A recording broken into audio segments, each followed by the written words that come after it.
Hello friends, welcome back to my channel.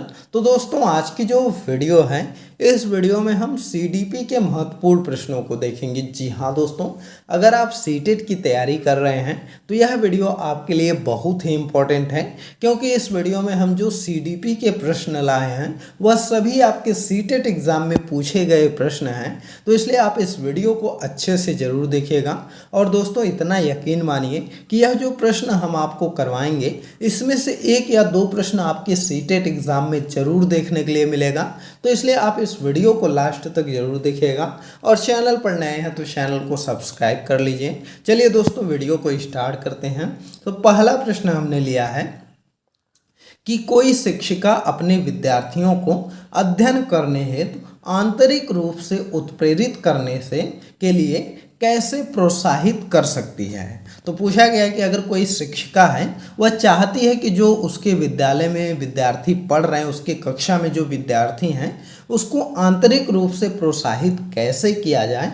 तो इसका जो ऑप्शन दिया है कि उसमें चिंता और डर पैदा करके, तो ऐसा बिल्कुल नहीं किया जा सकता कि किसी बालक में हम चिंता पैदा करें और डर पैदा करें, जिससे जो है कि उनमें आंतरिक जो रूप से वह उत्प्रेरित होंगे। तो ऐसा नहीं है। अगला है प्रतियोगात्मक परीक्षण से।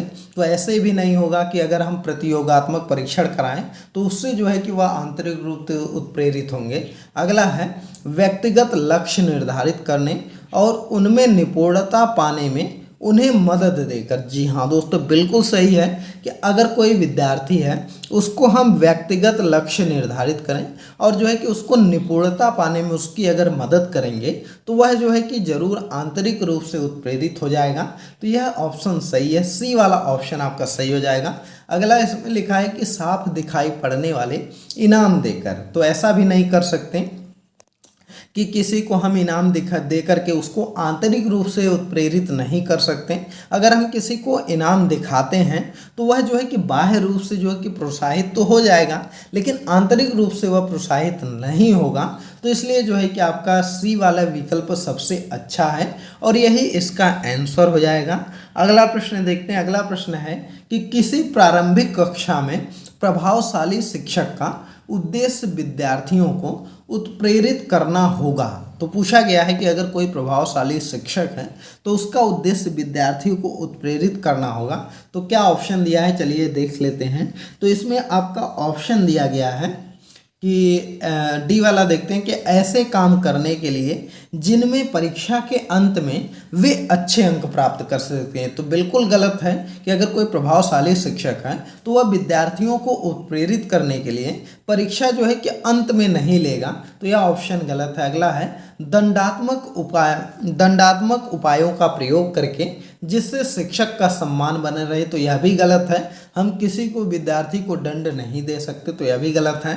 अगला है रटकर याद करने के लिए। तो रटकर याद करना खुद ही निगेटिव वर्ड है, तो इसलिए यह भी आपका नहीं होगा। अगला इसमें दिया गया है कि सीखने के लिए जिसमें वे जिज्ञासु बने और सीखने के लिए सीखना पसंद करें। तो यह बिल्कुल ए वाला आपका सही हो जाएगा कि अगर कोई प्रभावशाली शिक्षक है तो उसका उद्देश्य विद्यार्थियों को उत्प्रेरित करना होगा सीखने के लिए, जिससे कि वे जिज्ञासु बने और सीखने के लिए ही सीखना पसंद करेंगे। तो यही वाला ऑप्शन ए वाला हो जाएगा।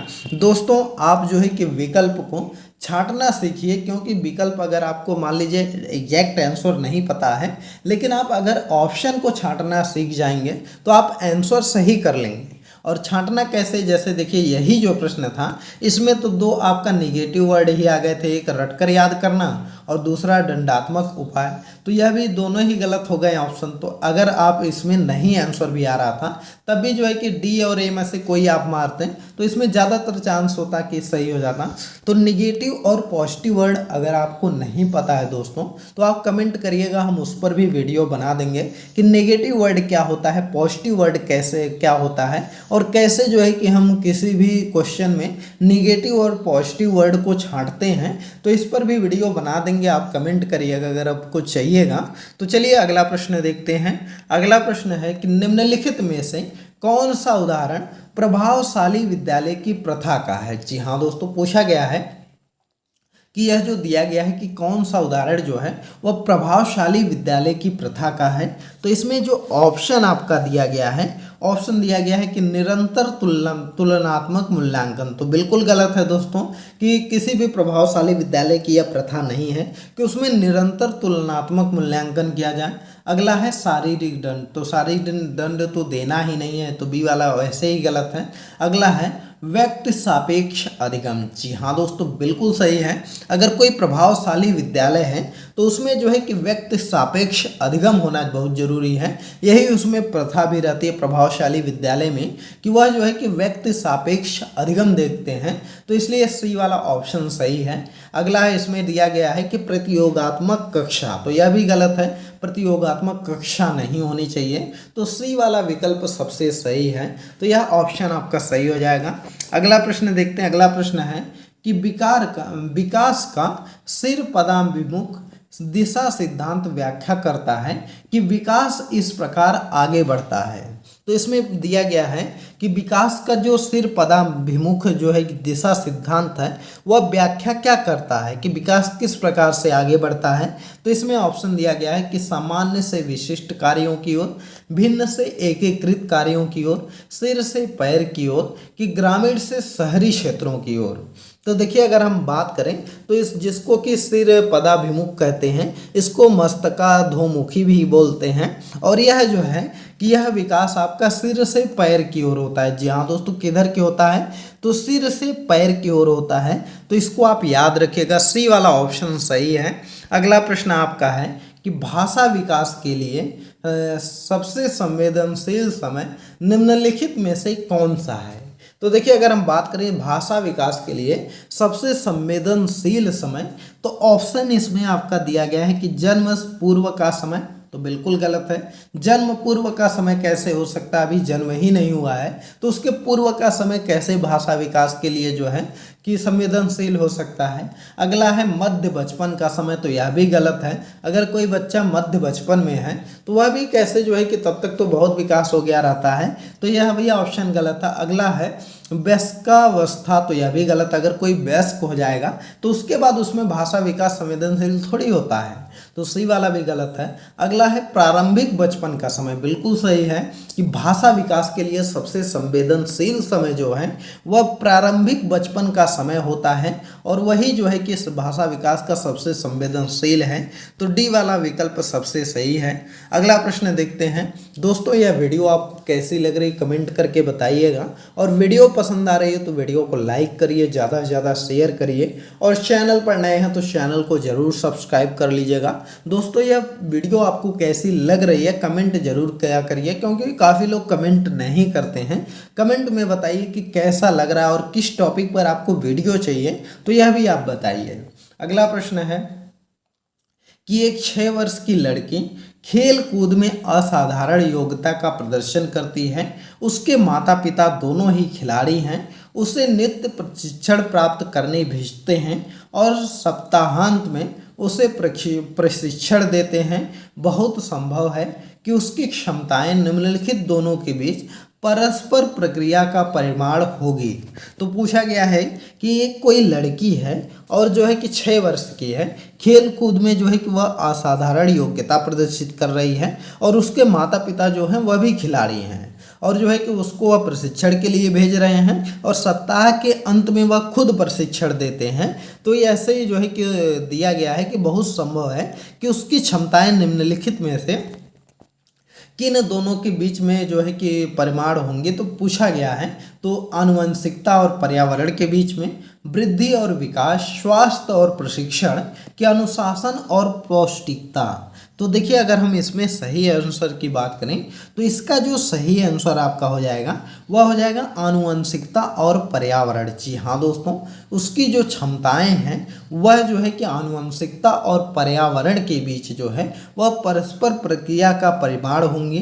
तो इसको आप याद रखिएगा। ये वाला ऑप्शन आपका सबसे सही है। इसमें वृद्धि और विकास नहीं होगा, स्वास्थ्य और प्रशिक्षण नहीं होगा, अनुशासन और पौष्टिकता भी नहीं होगा। अगला प्रश्न देखते हैं। अगला प्रश्न आपका है कि निम्नलिखित में से कौन सा सामाजिकरण के गौड़वाहक हो सकते हैं। तो देखिए, कि सामाजिकरण का गौड़वाहक पूछा है तो इसमें ऑप्शन दिया है कि परिवार और पास पड़ोस, विद्यालय और पास पड़ोस, विद्यालय और निकटतम परिवार के सदस्य, और परिवार और रिश्तेदार। तो देखिए अगर हम बात करें तो सामाजिकरण के गौड़वाहक जो होते हैं वह आपका हो सकता है विद्यालय और पास पड़ोस। जी हाँ दोस्तों, विद्यालय और पास पड़ोस जो है यह गौड़वाहक हो सकते हैं सामाजिकरण के। तो बी वाला ऑप्शन आपका सही हो जाएगा। अगला प्रश्न है लेव वाइगोत्स्की से आपका प्रश्न आ गया है कि लेव वाइगोत्स्की के अनुसार संज्ञानात्मक विकास का मूल कारण क्या है। तो देखिए अगर हम बात करें लेव वाइगोत्स्की के अनुसार संज्ञानात्मक विकास का जो मूल कारण आपका होता है वह क्या होता है, तो वह होता है सामाजिक अन्योन्य क्रिया। जी हाँ दोस्तों, वाइगोत्स्की के अनुसार संज्ञानात्मक विकास का जो है मूल कारण होता है वह सामाजिक अन्योन्य क्रिया होती है। तो इसको आप याद रखिएगा। और बच्चों के जो है कि लेव वाइगोत्स्की ने जो है वह बच्चों के संज्ञानात्मक विकास में सामाजिक कारकों एवं भाषा को महत्वपूर्ण माना था। तो यह भी याद रखिएगा कि लेव वाइगोत्स्की ने भाषा और जो है कि आपका जो सामाजिक कारक है उसको महत्वपूर्ण माना था बच्चों के संज्ञानात्मक विकास में। तो इसलिए बी वाला ऑप्शन आपका सबसे बेटर है, यही सही हो जाएगा। अगला प्रश्न है कि किसी बच्चे का दिया गया विशिष्ट उत्तर कोहल वर्ग के नैतिक तर्क के सोपानों में विषय वस्तु के किस सोपान के अंतर्गत आता है। तो पूछा गया है कि यदि जो है कि कोई बच्चा है वह जो है कि कोहल वर्ग के नैतिक तर्क के सोपान दे रहा है तो वह किस जो है कि कोहल वर्ग के किस सोपान के अंतर्गत आएगा।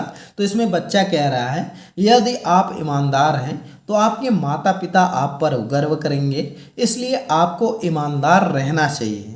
तो यह किस में आएगा आपका कि अगर कोई कह रहा है कि यदि आप ईमानदार हैं तो आपके माता पिता आप पर गर्व करेंगे, इसलिए आपको ईमानदार रहना चाहिए। तो यह देखिए यह जो ऑप्शन आपका आएगा यह दंड और आज्ञाकारिता में तो आएगा नहीं। अगला है सामाजिक संकुचन में भी नहीं आएगा। अगला है अच्छी लड़की अच्छा लड़का अनुकूलन, तो बिल्कुल सही है, अच्छी लड़की और अच्छा लड़का अनुकूलन में यह आ जाएगा। सी वाला ऑप्शन आपका सही हो जाएगा। अगला प्रश्न है कि जीन पियाजे के अनुसार अधिगम के लिए निम्नलिखित में से क्या आवश्यक है। तो जीन पियाजे के अनुसार अधिगम के लिए सबसे महत्वपूर्ण आपका क्या है, तो इसमें ऑप्शन दिया गया है शिक्षकों और माता पिता द्वारा पुनर्वलन, ईश्वरीय न्याय पर विश्वास, वयस्कों के व्यवहार का अवलोकन, शिक्षार्थी के द्वारा पर्यावरण की सक्रिय खोजबीन। तो देखिए अगर हम बात करें तो जीन पियाजे के अनुसार अधिगम के लिए सबसे जो आवश्यक है वह है शिक्षार्थी के द्वारा पर्यावरण की सक्रिय खोजबीन। जी हाँ दोस्तों, पर्यावरण की जो है कि सक्रिय खोजबीन ही जो है अधिगम के लिए सबसे आवश्यक है। तो ए वाला ऑप्शन सही हो जाएगा। अगला प्रश्न है कि जीन पियाजे के अनुसार प्रारूप जिसको कि स्कीम बोलते हैं कि निर्माण वर्तमान योजनाओं के अनुरूप बनाने हेतु नवीन जानकारी में संशोधन और नवीन जानकारी के आधार पर पुरानी योजनाओं में संशोधन के परिमाण के रूप में घटित होता है। इन दो प्रक्रियाओं को जाना जाता है। तो इन दो प्रक्रियाओं को किस रूप में जाना जाता है, समायोजन और अनुकूलन के रूप में। तो बिल्कुल गलत है, समायोजन और अनुकूलन के रूप में नहीं जाना जाता है। अगला है समावेशन और अनुकूलन के रूप में, तो यह भी गलत है, समावेशन अनुकूलन के रूप में नहीं जाना जाता है।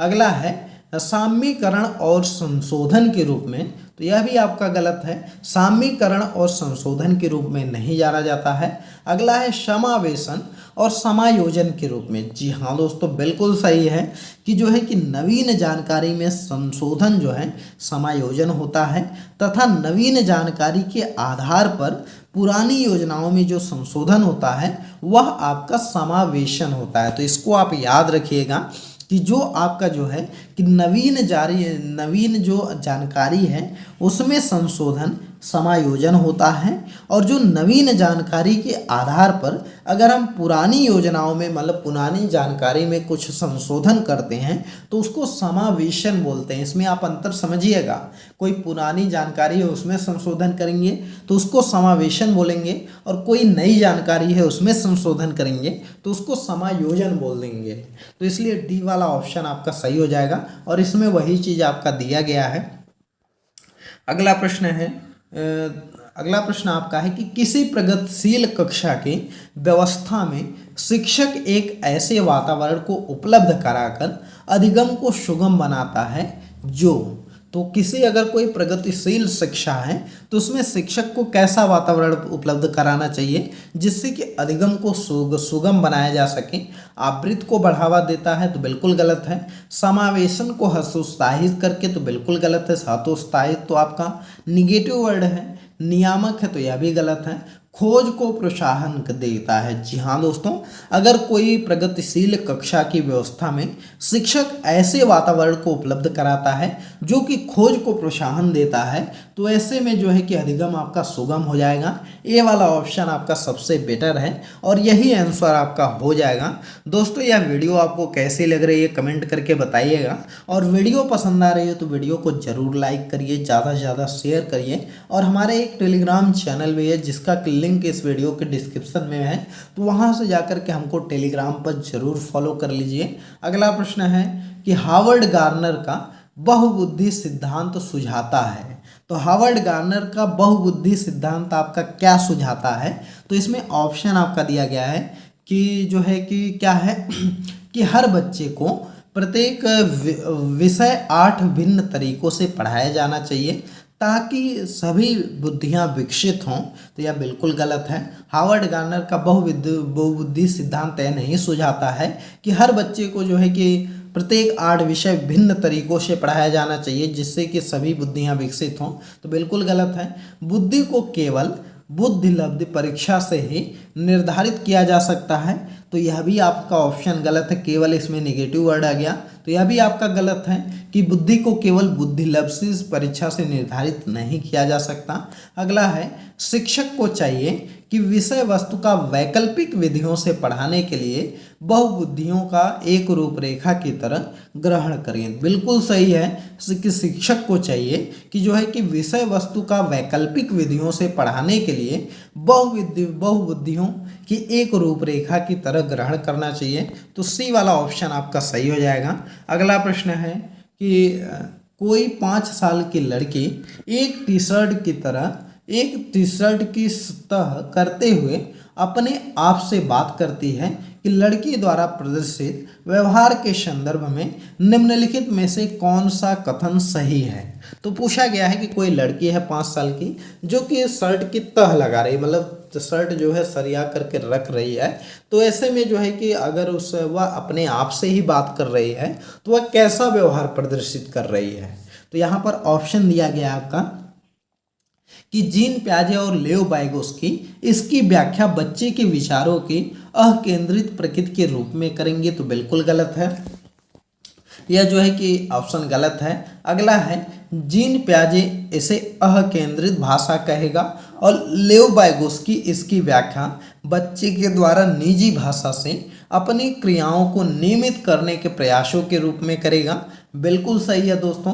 जीन प्याजे जो है कि इसे अकेंद्रित भाषा कहेंगे और जो लेओ वाइगोस्की हैं वह जो है कि इसकी व्याख्या बच्चे के द्वारा निजी भाषा में अपनी क्रियाओं को नियमित करने के प्रयासों के रूप में करेगा। तो बी वाला सबसे सटीक है और यही आंसर आपका हो जाएगा। बी वाला ऑप्शन सबसे अच्छा है। दोस्तों वीडियो पसंद आ रही है तो लाइक ज़रूर करिएगा। अगला प्रश्न है कि लिंग है, तो लिंग क्या है। ऑप्शन दिया गया है जैविक सत्ता है, शारीरिक संरचना है, सहज गुण है कि सामाजिक संरचना है। तो देखिए अगर हम बात करें लिंग के बारे में तो जो आपका लिंग है यह आपका जैविक सत्ता है। जी हाँ दोस्तों, ए वाला ऑप्शन आपका सही हो जाएगा। लिंग जो होता है यह आपका एक जैविक सत्ता होता है। तो ए वाला ऑप्शन आपका सबसे सही है और यही आपका आंसर हो जाएगा। तो दोस्तों आज की इस वीडियो में यह 15 प्रश्न ही देखेंगे और यह सभी जो 15 प्रश्न हम आपको करवाएं यह सभी इम्पोर्टेंट प्रश्न हैं, आपके सीटेट एग्ज़ाम में कई बार पूछे गए हैं। और दोस्तों सीटेट जो होता है वह आपका जो एग्ज़ाम लेता है उसमें क्वेश्चन आपके एक ही जैसे आते हैं, बस जो है कि थोड़ा सा लैंग्वेज वगैरह चेंज कर देता है। तो इसलिए हम जो है कि डेली आपको क्वेश्चन करवा रहे हैं और आप यकीन मानिए कि अगर आपको सीटेट निकालना है तो सीटेट में सबसे ज़्यादा प्रैक्टिस चाहिए होती है। जितने ज़्यादा क्वेश्चन को आप हल करेंगे उतने ज़्यादा जो है कि आप सीटेट में अच्छा स्कोर करेंगे। तो इसलिए आप हमारे चैनल को ज़रूर सब्सक्राइब करिएगा, क्योंकि इस पर आपको डेली जो है कि सीटेट की क्लास देखने के लिए मिलेगी। ज़्यादा से ज़्यादा क्वेश्चनों को हम अटेम्प्ट करेंगे, तो इसलिए आप हमको फॉलो ज़रूर करिएगा। चलिए दोस्तों, यह वीडियो आपको कैसी लगी कमेंट करके बताइएगा। वीडियो पसंद आई होगी तो लाइक करिएगा, शेयर करिएगा। मिलते हैं अगले एक नई वीडियो में एक नए टॉपिक के साथ। तब तक के लिए बाय बाय।